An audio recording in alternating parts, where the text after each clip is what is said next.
Pick me a winner. Pick me a winner. Pick me a winner. Pick me a winner. Pick's the winner. So we weren't here last week because it was 4th of July. We were eating some hot dogs and making friends and watching fireworks with friends. Listening to Katy Perry's fireworks with friends. Double Reload games. Celluloid games. Synthoid games. Black Space Games. Infinity games. I'm gonna play your games. Gorilla Strength games. So last episode we talked about settings. We have our decision made. We have 5 levels going to the game. Here's what they are. The first setting we're gonna do is volcanoes. The second setting that we chose is the jungle. The third setting we chose was cities. The fourth setting we chose was a bog. The fifth setting we chose was the desert.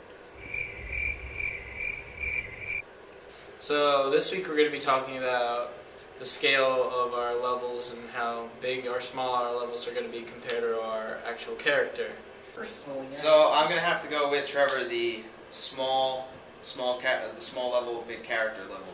And the reason why I think that is because I like having detail, and I think that when you have a small level, you can add more detail to it. It can be more fluid, and the environment, which we want to have an emphasis on, can play more of a deciding factor when you are playing the game. It'll have more of an effect on the overall experience. So, say your corner, the environment takes off half the level, and you're stuck on the bottom half, and all of a sudden hordes of enemies come. It'll make it for a much more, I think, compact and intense experience, I think, than a larger level. For a larger scale, you'll be able to see everything, and it's more easier to plan out your moves and which way to go. It'll be easier because you'll be able to see the entire enemies. There'll be more of them each time. There'll be large waves and all. There will be a lot of environmental changes this time because, like, since it's a larger scale, we'll be able to put more of them in there. And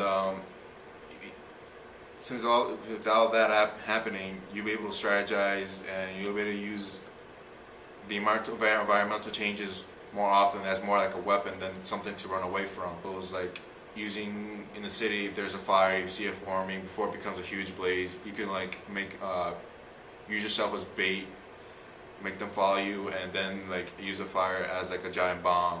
So we can also do a medium-sized map where it takes the best of the two other map sizes, the small and the big. So we're going to have somewhere in between on detail. However, on the map size, it can keep it still frantic as the small one, but you can still strategize a little bit ahead, even though on the bigger maps. So the medium map mixes them up, and it's still going to be a pretty crazy game on the medium map. So our last option, we would have different types of size maps for different types of areas. For example, a bog, we would have like more close quarters and less enemies and less to strategize about, compared to a larger map where it'd be like, for example, a city, and there'd be a lot more types of enemies and a lot more basically more strategies and more destructible environment. Or even a medium-sized map for Volcano where we can have strategy but also have more of the fast pace going. Alright guys, remember to leave a comment on what the scale should be for our game, or you can also check our poll about the scale at www.pickmeawinnergames.com. The hell? How'd you do that? Can't do it? Wait. The hell? I can't do it.